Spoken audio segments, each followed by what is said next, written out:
is Mia Matza, and today we are here with Dr. Chynn. It happened to be today is one day before the 9/11, and I am interviewing Dr. Chynn for my second book, How to Overcome the Fears. And Dr. Chynn is going to talk about 9/11 because he was one of the first doctors helping people on 9/11. I mean, it's a crazy story, and Dr. Chynn is going to tell us all about it in details. So how do you know? Yeah. How do you know Dr. Chynn? Dr. Chynn. I met Dr. Chynn about 6 years ago. I was -10 on both of my eyes. I was almost blind. I had a crazy fear, thinking that I'm going to go blind, and I was assessed by a couple doctors in New York City, and they told me that my eyes cannot be cured, and Dr. Chynn said that I'm going to do it. I said, okay, let's give it a chance. And here I am, sitting with 20/20, have a beautiful vision, beyond grateful, and very happy to know this noble person, Dr. Chynn. Now, you as a doctor, you're facing a person who is full of the fear, right? Like I was at one time. What do you use? Like, what tools do you use to calm down, to make sure that the person at the level to be okay, rationally say to, yes, okay, agree to do the surgery, I'm okay, my eyes to be healed. So do you have any technique, any method? I would say that most of the patients have said that one of the things they find most reassuring is that I'm confident and they can detect my confidence. So if I say to you, you're like a very high prescription, like -10 or something like that. So if you say like, I went to 2 doctors and they said one doctor said it can't be fixed, another doctor said I would need 2 or 3 surgeries, I would basically just say that's not true. I was like, it's not true, we can do it in 1 surgery, I can make you 20/20, get rid of your whole prescription. So I think they detect my confidence. And typically doctors tend to try to reassure people like factually. So if you say to me, I'm nervous about this, or maybe just indicate emotionally that you're nervous, me as a scientist and a doctor, and Sam, because he's pre-med, our natural inclination is to give you like statistics back, like, okay, we've done 100 patients, and of those 100 patients, 90 of them have done very well, and their results are this acuity. But you as a person emotionally, that doesn't help. I mean, it might help on some intellectual level, but it's not going to make you not anxious. So I was trying to teach Sean that one thing I've learned over the years is that you kind of have to replace an emotion with an emotion. So if you have the emotion of being nervous or being doubtful, something that could replace it is my confidence or my concern or my caring or something, but I can't replace the fear with statistics. So to try to get them off of that fear, we'll say, okay, look, forget about the actual fear of the surgery itself. Tell me all the things that you don't like about being in glasses or contacts. They'd be like, oh, I hate it when they get fogged up in the rain. Oh, I hate it when they get scratched and I don't see clearly. Oh, I hate it when I have to take the contacts in and out to paint. Oh, I hate it when in the day my eyes feel dry.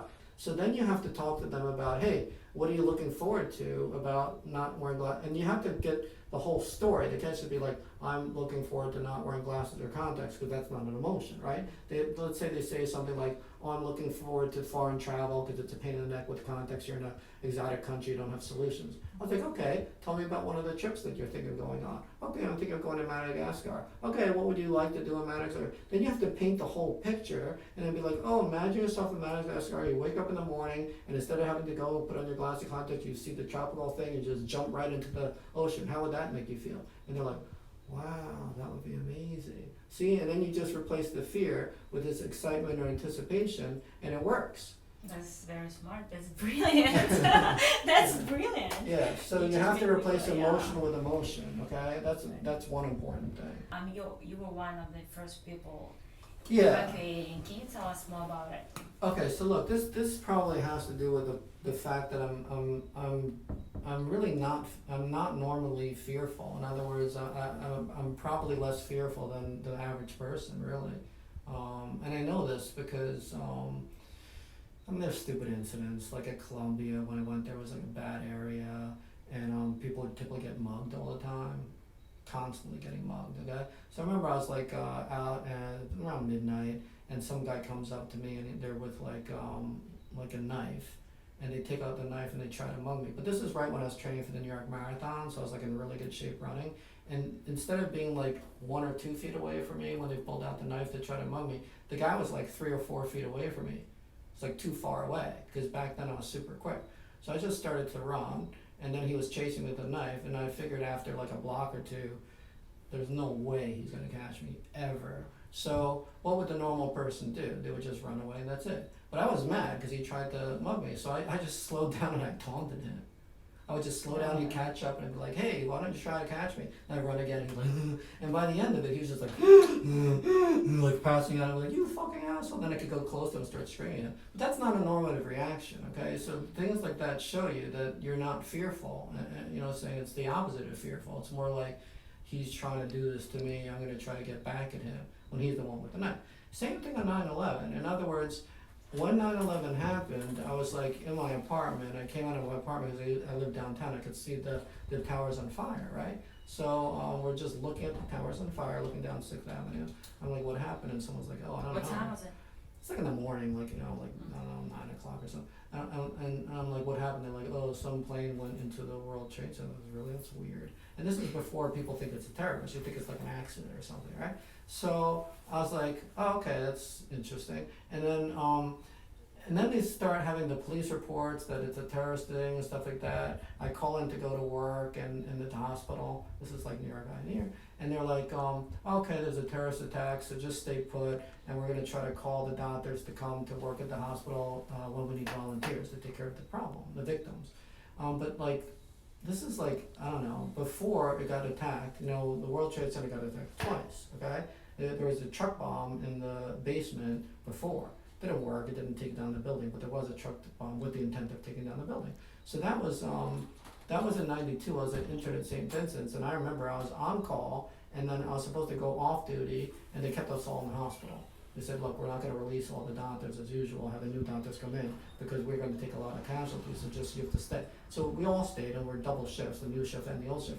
But the old shift, I remember it was like 12 hours until we saw patients, because they have to do the triage, they have to set up downtown, they have to decide where they're going, it's really a long time by the time they get to the hospital. So this time when it got attacked the second time, I was like, look, let me just go down directly myself. I don't have to wait for the whole triage. Everyone else is going to wait for the triage. I'll just see if I can be useful down there. By the time I got down there, there was nobody down there, because I was down there when there was nobody down there. So there's just a bunch of firefighters shocked that the building came down. I was there with like, I was just walking around, and I saw like another nurse who happened to be a nurse. Some guy was like an EMT guy. You just kind of like find each other. And we're walking around, there's like 5 of us. Like me, a nurse, an EMT guy, some construction worker, and some other random guy wants to help out. So did you go like exactly to the building? No, but think about this one, okay? So we're walking around, and now it's like, looks like, even though it's like, I don't know, 11 o'clock in the morning, it looks like night because the visibility is nothing because there's so much debris and smoke in the air, right? So we go around, and I'm from New York, and we're trying to find the building, and we can't find the building. And then one of the guys, I think it's the construction worker, he's like, hey, because we saw like a pile of debris. The pile of debris is only like 2 or 3 stories high, right? It wasn't like 10 stories high. So he's like, hey, I think that's the building and maybe it collapsed. We're like, you're an idiot. That building's 100 stories. Even if it collapsed, the thing would be like 20 stories. It's not going to be compacted down to 2 stories. He's like, yeah, you're right. So we go around and around again. And then finally we're like, dude, I think you're right. That's the building. Yeah. So people like in LA watching on television on CNN knew more than we did on the ground right there, because we don't have any CNN. There was no cell phone reception. There was no radio reception. We're just totally lost.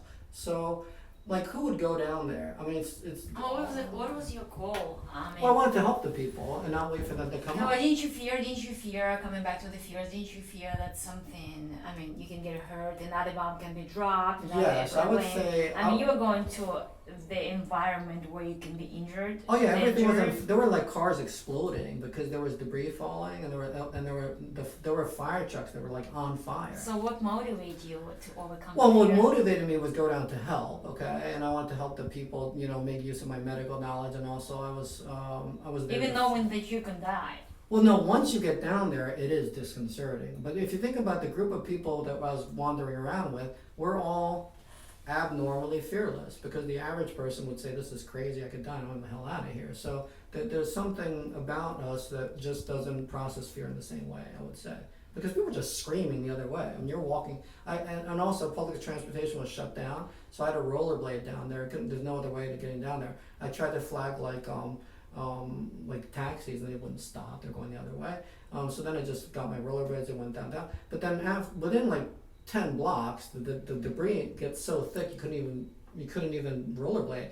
Take off my rollerblades, put on my sneaker, I stash the rollerblades in like some burnt out fire truck and keep going down foot. But think about it. By the time most people are seeing a fire truck's on fire, the cop cars exploding, I mean, 99 out of 100 intelligent people are like, fuck this, and they just turn around and go the just other run way. away. It's human nature. Yeah, it's human Run away, nature. So there's run away something from it. unusual about me and those other people Yeah. that we're just wired differently. We're just like, okay, well, it doesn't seem the best situation, but I could still be safe, you know. So you just. I mean, was it like a drive to help?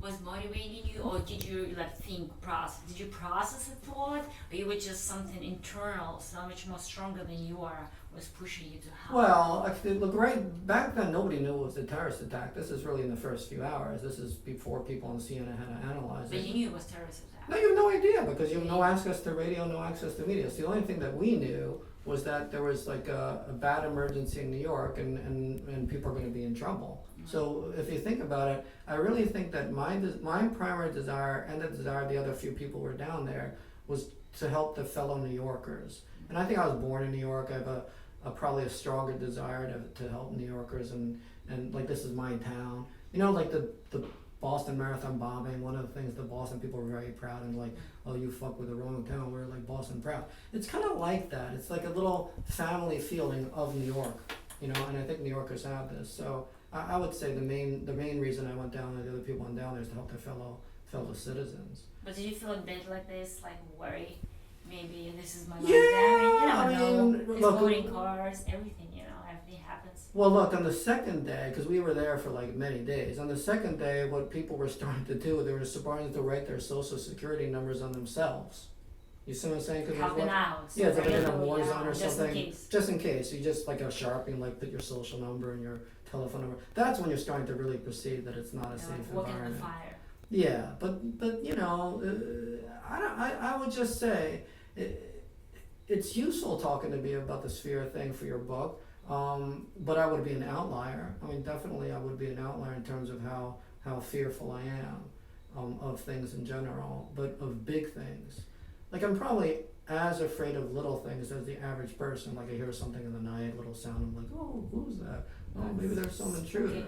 It's like, but the big things I'm able to kind of like control and compartmentalize. I think that's also what makes a great surgeon is they just block things out. So in the operating room, if you have a complication, the person who can't compartmentalize, they kind of get distracted and fearful and anxious, stuff like that. But the better surgeons, they just kind of block everything out. And if you measure their heart rate and their perspiration and the respiration, it would kind of elevate a little bit, but it's not going to be like do, do, do, do, do.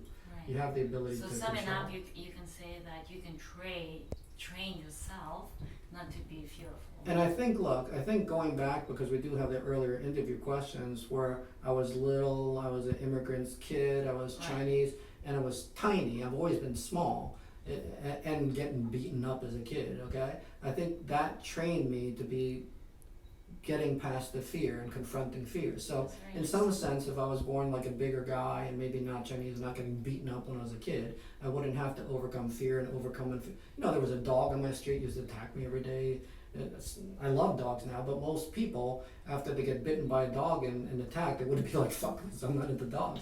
So I go over fear of dogs, fear of being beaten up. So I think all these little things when I was little, probably I trained myself to get over my fears, and that's why an adult I'm able to do that. If I can get over beating up and getting over the dog and all that kind of stuff, I can get over this 9/11 thing. But you have, okay, thank you so much for that 9/11, it was great. I mean, Dr. Chynn, you're a fabulous person, I'm honored to know you.